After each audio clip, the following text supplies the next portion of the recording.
Vamos a empezar orando y dando gracias al Señor. Padre amado, gracias por tu presencia. Gracias, Señor, por permitirnos acudir a tu palabra y llenarnos de ella, lo que ella nos dice. Tienes tanto, Señor, que compartir con tu pueblo. Estamos agradecidos, Padre. Guía a través de tu Espíritu Santo nuestra vida para poder interpretar y aplicar tu palabra cada día, Señor, cuando acudimos a ella. Guía, Señor, este estudio. Guíame para compartir tu palabra y que sea de bendición a todo aquel que pueda acudir a ella, Padre. Gracias, Señor, que meditando en estos encuentros podemos ver también cómo tuvimos nosotros a nivel personal un encuentro personal contigo. Y la verdad es que fue algo maravilloso porque cambiaste nuestra vida, cambiaste mi vida, Señor. Gracias te damos, Padre, gracias te doy por este tiempo, por tu palabra. Guíame, Señor, y aquellos que puedan acudir a tu palabra y puedan oírla, sean bendecidos y sean, Señor, sus vidas cambiadas y transformadas de acuerdo a tu instrucción, de acuerdo, Señor, a tu plan, de acuerdo a tu voluntad para cada una de nuestras vidas. A ti sea, Señor, la gloria siempre, en el nombre de Jesús. Amén. Vamos a estudiar el encuentro de Jesús con un hombre ciego y mudo que además tenía un demonio. Era un hombre que tenía un demonio, estaba endemoniado. Vamos a ver el texto en el Evangelio de Mateo, en el capítulo 12, los versículos 22 al 30. Vamos a ver lo que la palabra del Señor nos dice en esta ocasión.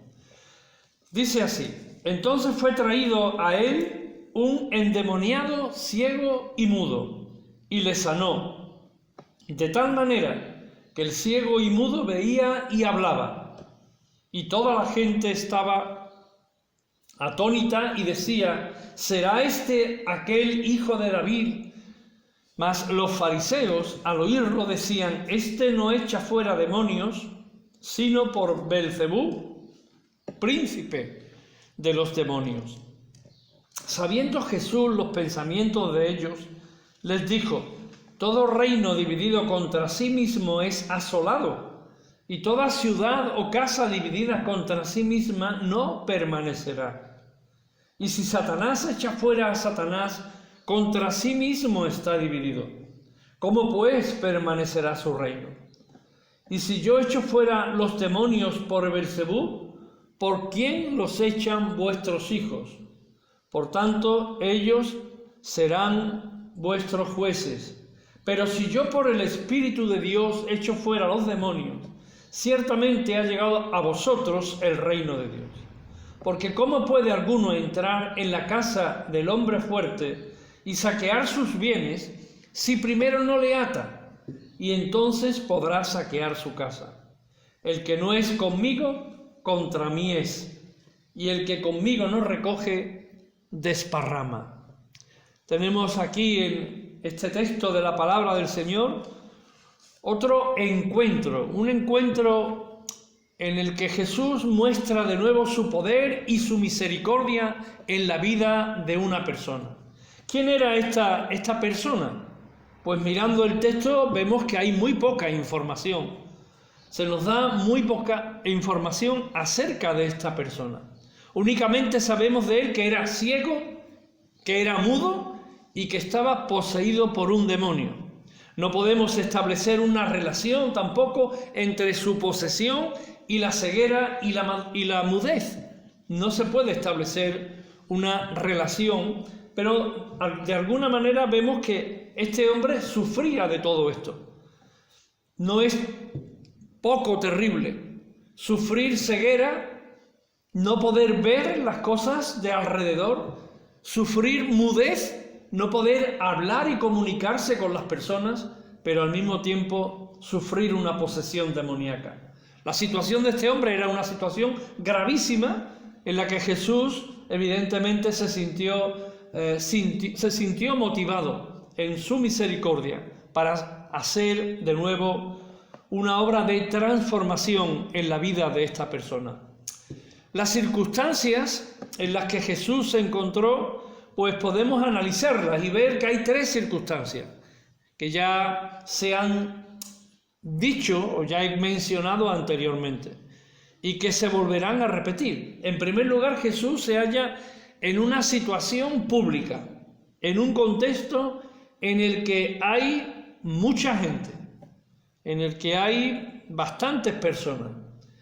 En segundo lugar, alguien con toda posibilidad conocido, amigos, familiares de esta persona que estaba sufriendo, son los que toman la iniciativa de acercarlo hasta Jesús, lo cual demuestra una confianza en la capacidad del Señor de operar un cambio en la vida del necesitado. Y es que Jesús tiene poder para transformar vidas, para cambiar vidas y para cambiar circunstancias. Finalmente, los fariseos también están presentes, ¿cómo no? En casi todos sus milagros allí están los fariseos también.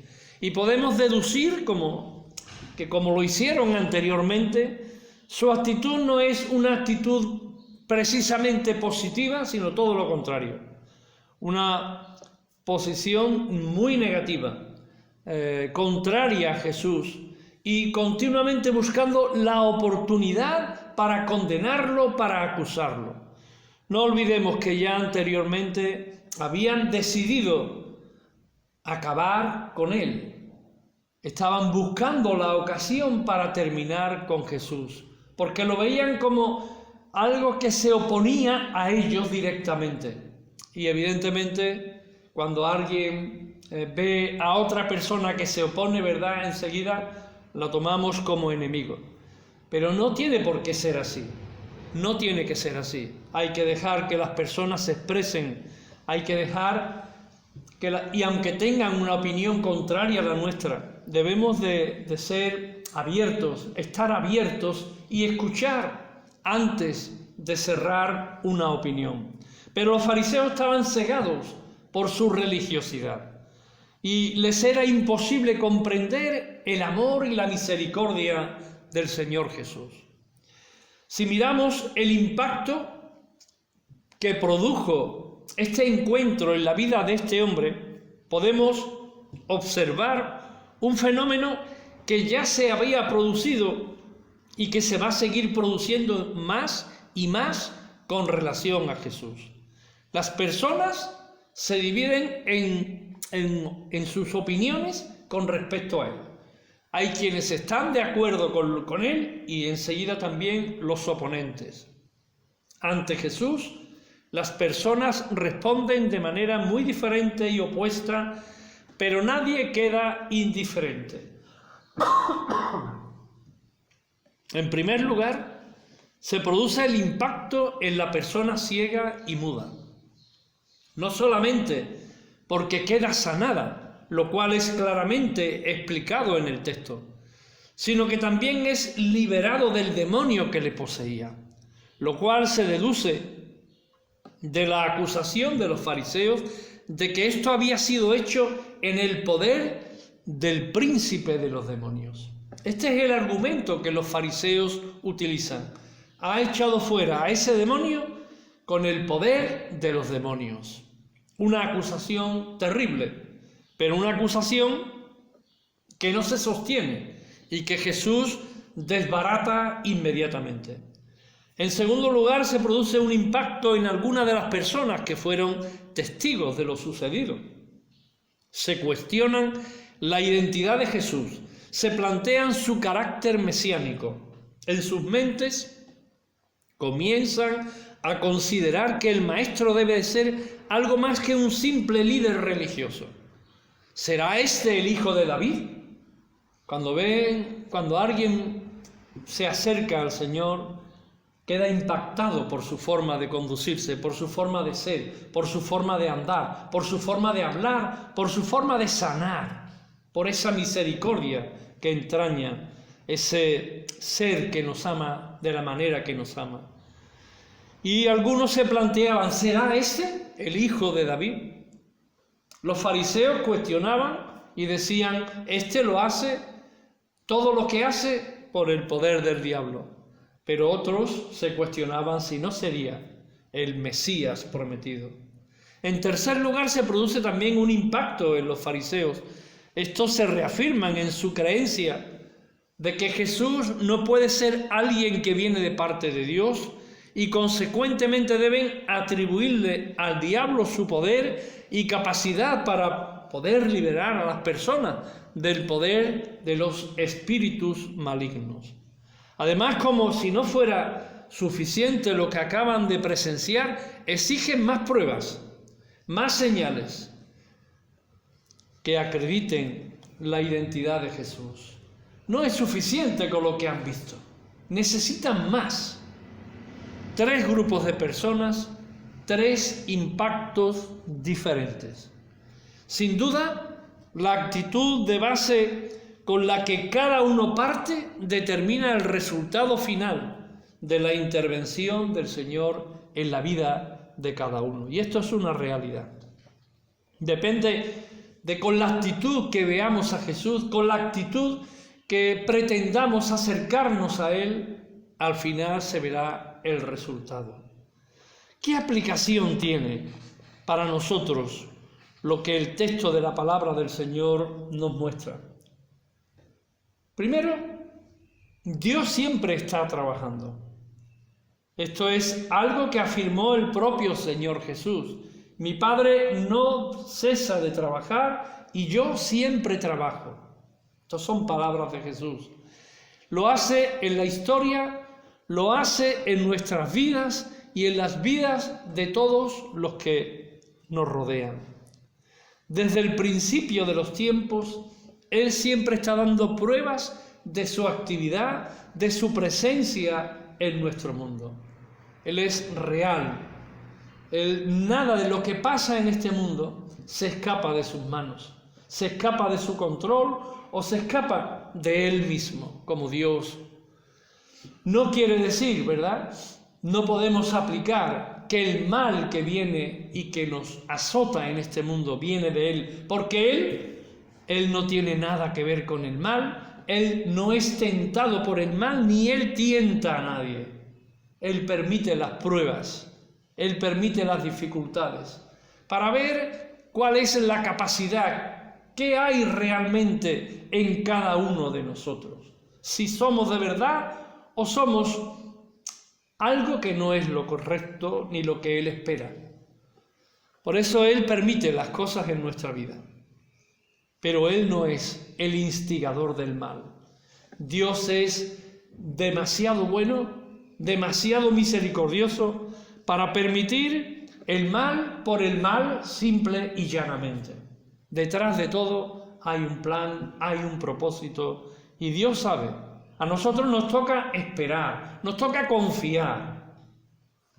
Ante esta intervención de Dios, las personas siempre se dividen. Ocurre en nuestro tiempo también.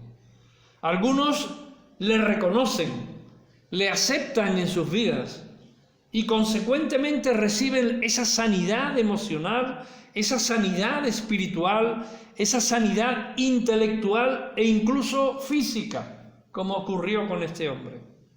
Otros reciben un impacto espiritual que despierta dudas e interrogantes en sus vidas acerca de la identidad de Jesús y su necesidad de Él. Muchos han acudido a Jesús, han investigado su vida solo por curiosidad, pero han terminado a los pies de Jesús, cuando han descubierto el amor y la misericordia de Dios. Y cómo Dios actúa, trabaja cada día en favor de la humanidad.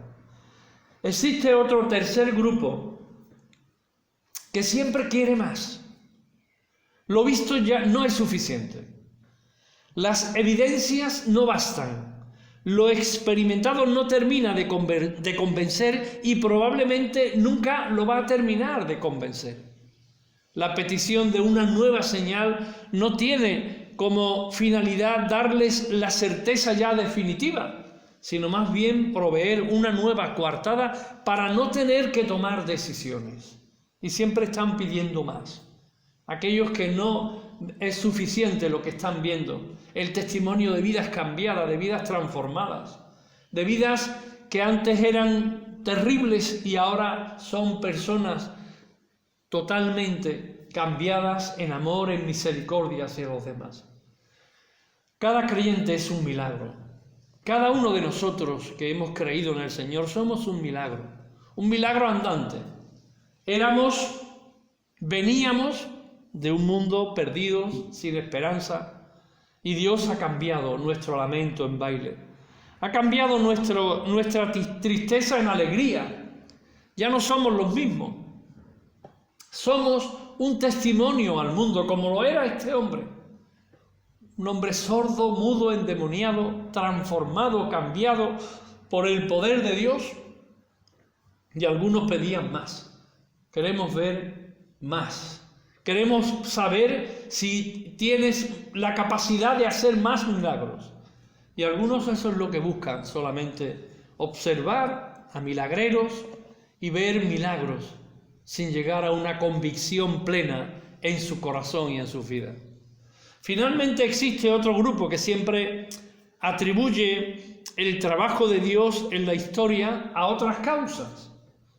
No necesariamente tiene que ser a Satanás, simplemente consideran que aquello que para el creyente es tan evidente para nosotros, que se trata de una intervención divina, ellos lo atribuyen a la ciencia, hay quien lo atribuye a la casualidad, el destino, el poder del ser humano, en fin, cualquier otra cosa excepto Dios obrando.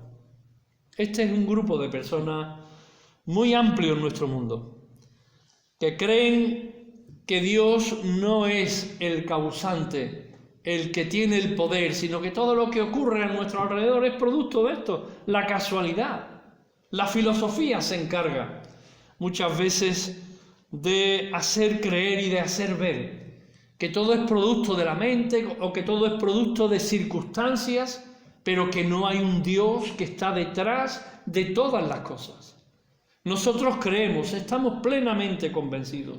Este hombre, después de haber sido transformado, de haber sido sanado, tuvo la oportunidad de seguir a Jesús. Tuvo la oportunidad de ser un siervo del Señor, como lo somos nosotros.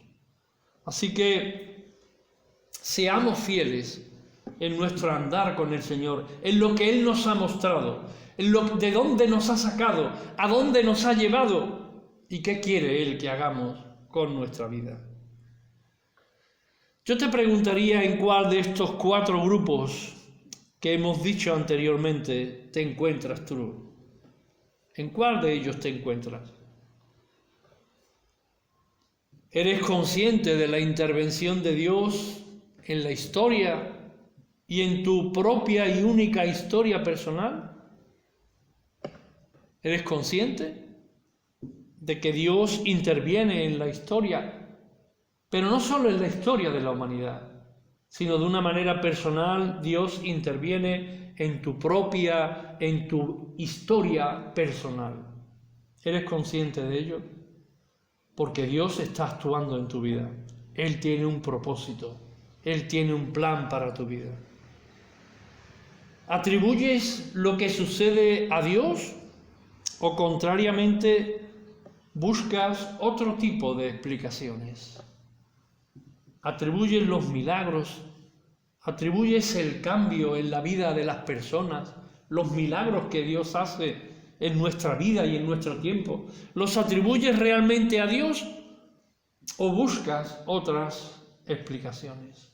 Porque Dios es el que controla, es el que hace, Él es el que mueve, Él es el Dios de los milagros. Él es capaz de vencer al diablo, no por el poder del diablo, sino por el poder de Dios que vence a Satanás. Y nosotros, porque Él venció, nosotros venceremos, hermanos.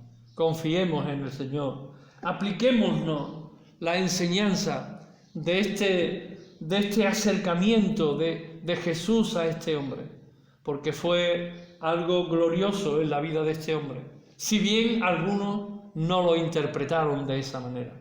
No seamos como esos fariseos que niegan el poder de Dios, sino que aceptemos y veamos en cada detalle una flor saliendo con sus colores hermosos. Es un milagro de Dios. No es un milagro de la naturaleza, es un milagro de Dios. Esas montañas, esos valles, esos ríos, no es producto de la naturaleza, de la madre naturaleza. Es el Dios creador que hizo los cielos y la tierra, que tiene poder sobre todas las cosas, que nos guarda para que andemos en santidad y en amor. Que Él bendiga nuestras vidas, hermanos, y a Él solamente, a Él sea la gloria, la honra y la alabanza. Amén.